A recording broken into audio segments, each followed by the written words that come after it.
So yun, dito yung paakyat. Dito yung sakayan, tricycle na. Akit na tayo, antayan na DH. Okay. Sige pa. Haba pa. So yun mga ka-cycle, magandang araw muli sa inyo. Happy year end ride. Yun, nakabalik ulit tayo dito sa antena. Bakit na tayo ngayon ng antena DH truck? Dito ko una nasubukan magpahatak sa motor o kaya sa tricycle. Meron silang bago ngayon dito, yung sinasakay na rin yung bike sa tricycle. Mamaya pakita ko sa inyo. Siguro yung iba nagtataka pa rin kung bakit nagpapahatak. Tulad ko, kaya ako nagpapahatak kasi yung DH naman talaga yung pinunta ko dito. Ubus oras kasi kung kada laro aahon ka, lalo na galing pa kayo sa malayo. Kaya yun, pag nagpahatak ka pala dito or sakay tricy hanggang tuktok ay 5 to 8 minutes lang, depende din kung mabilis yung humahatak. Anyway, tama na ang dada, punta na tayo kagad sa tuktok.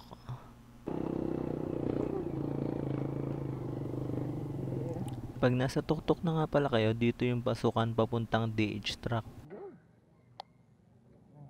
Nakalimutan ko sabihin, 50 pesos nga pala yung bayad sa tricycle o pahatak. Sir. Hoy, sir. Andiyan si ano po? Ano pa? Nakalimutan ko. Pagkakit ko sa tuktok, nakita ko kagad yung antena DH crew, sila Sir JP. Ang team Pajak. Sakto naman, nabababa na sila kagad, kaya sumunod na rin ako sa truck. Pero hindi ako bumuntot sa kanila kasi mabagal na naman ako eh. Sigurado iwan ako. Wala ko pa yung nausi, DH truck. Mamaya na ako. Doon nga pala yung starting line. Kung napanood nyo na yung una kong video, malamang alam nyo na yung mga features ng truck na to. Yun, dito yung tinutukoy ko. Yan, naghahanda na sila yung team Pajak, antena DH crew, kasi bababa na sila. Bumalik ako saglit sa may gap jump para kuwaan sila. Medyo mahamog pa pala dito sa may tuktok. Pasensya na kaya naging ganyan yung kuha. Maya maya magiging okay naman yan. At yun, isa-isa na silang bumababa. Tira. Woo! So, Jean. Woo! Makasalubong sila, no? Yun lang ang mahirap dyan. Hop. At meron sila kasi. Yeah. Woo! Nice one. Tayo naman. Bukan natin ulit mag-downhill. Tagal ko na rin kasi hindi nag-downhill. Puro pilindos yung tinitirada namin. Subukan natin. Let's move. Bike! 3, 2, 1, go!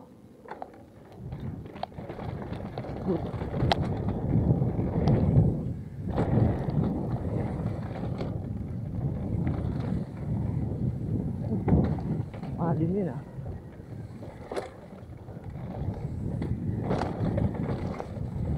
Bat.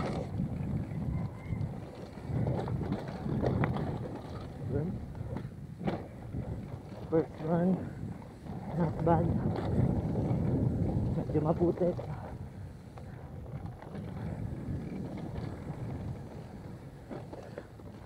Oh, oh. Nice. First run natin to.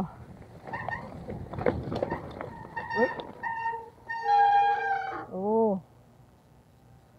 Wrong move. Nintuan ko muna tong drop gap na to kasi gusto kong tirahin talaga sa first run para sa susunod tuloy-tuloy na lang.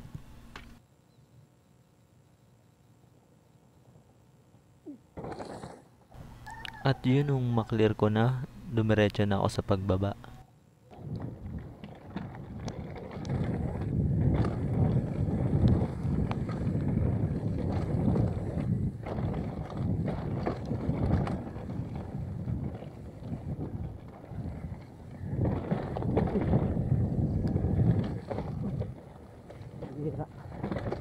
Yan ang hirap kapag wala ka pang tracking.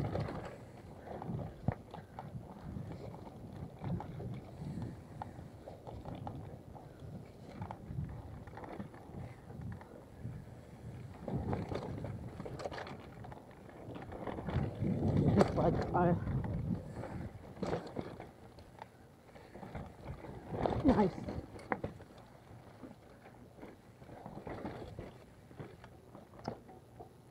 Pads. Medyo bumababa yung ipad ko kaya napilitan akong huminto. Nandito na ako sa mabato. Ang lalaki ng bato na daw. Technical talaga.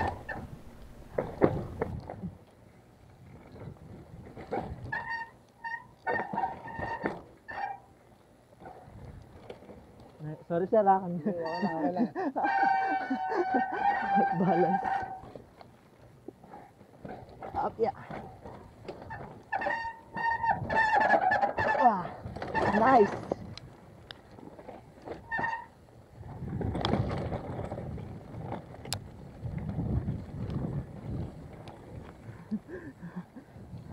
Ang sakit sa kamay.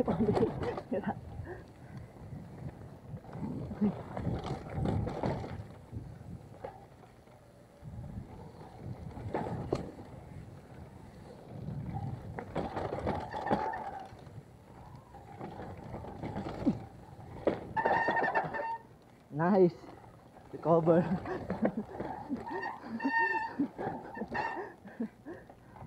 Woo.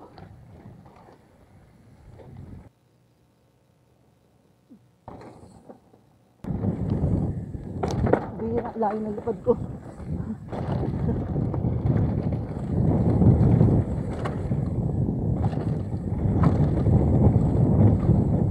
What's that? At yun, nakarating na ako sa airport na jump. Kasi hindi ko muna siya tinira. Kasi wala pa ako sa mood. Parang hindi pa ako ready. Kaya umexit na ako dito sa option B. May bayad nga pala dito mga ka-cycle, 20 pesos lang. Hindi kayo lugi sa truck. Panalong panalo. Salamat po. Sarap po dito. Pagkatapos ko magbayad ng 20 pesos, yun, nag-exit na ako kagad. Yung exit nga pala, dun din sa may naghahatak o nagsasakay sa tricycle. Yung kanina, hatak, ngayong pangalawang run, sakay naman sa tricycle. Alright, tara na. Sana second run. Ulit-ulit natin. Naiya ako sa okay ka lang 13. Bagal lang ako. Grabe, ang ganda din pala ng view dito. Ngayon ko lang kasi na-appreciate, ngayon ko lang nakita yan o napansin. Enjoying moments ng tanawin. Ito kagandahan sa ganito eh. Anyway, tara na. Punta na tayo sa starting line ng DH track. Let's move. Okay, second run. Yung drop pala, parang sa ano lang, Pilin Best. O lumiit lang, di ko alam. Baka lumiit lang dahil sa ulan. Isa pa. Okay. Relax. Okay. Bike, bike!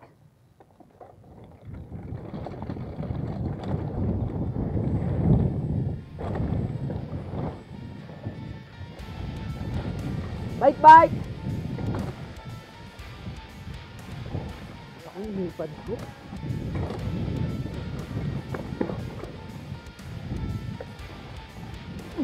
Hali.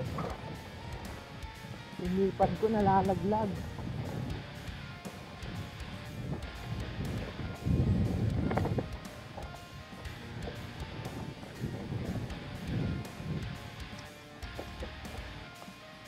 Nalaglag ulit yung nipad ko. Hindi ko pa kasi naayos to eh. Medyo maluwag na sa akin.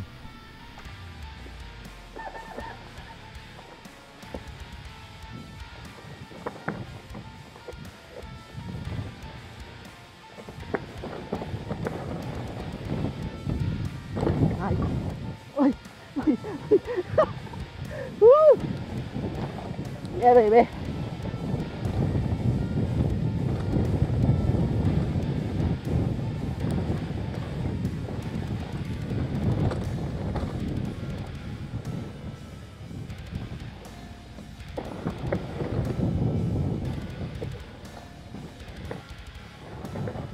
Uy! Ang biyan. Ang lipad ko na naman.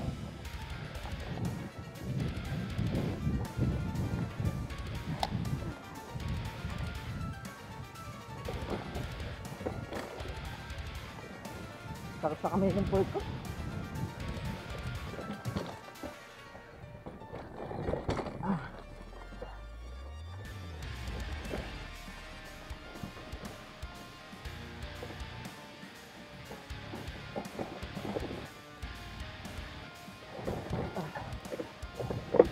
Nice.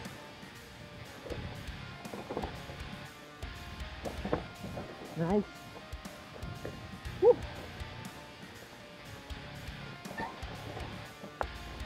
Nice.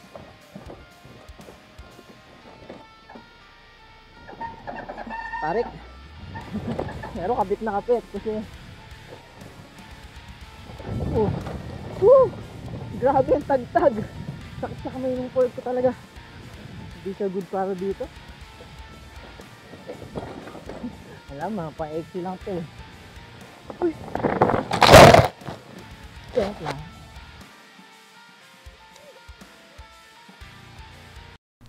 Bala ko pa sana umakit na isa kasi nasemplang ako. Ang problema, napunit na pala yung short ko dito, hindi ko kagad napansin. Okay naman ako, yung preno ko lang bumaliko. Tip ko na rin pala sa inyo mga ka-cycle, huwag nyo masyadong higpitan yung brake levers nyo saka shifter nyo. Para kung sakaling sumemplang, ang mangyayari, hindi siya mapepersa masyado, kundi iikot lang. Yun, konting tip lang, para iwas upgrade nang wala sa oras. Okay, baba na tayo kagad. Punit ka ng suit ko. Makakambali.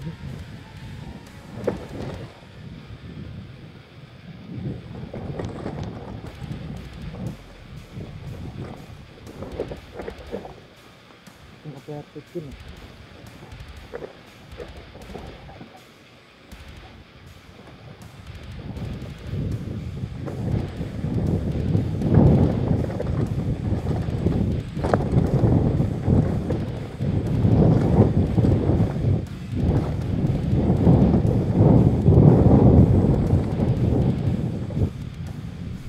At yun, umexit na ako. Okay. Nakita ko sila Sir JP. Papahinga. Nadulas ng konti. Diyan lang po, malapit na eh. Napunito no. Nakakit ka pa ba? Hindi na po. Punit na yung short ko eh. Nabitin naman yung punta mo. So yun, wala na, hindi na ako ulit umakyat. Hanggang dito na lang yung video natin mga ka-cycle. Muli, salamat sa panonood. Hit like and subscribe button dyan sa baba. Ride safe sa lahat and keep shredding. Alright, rock and roll.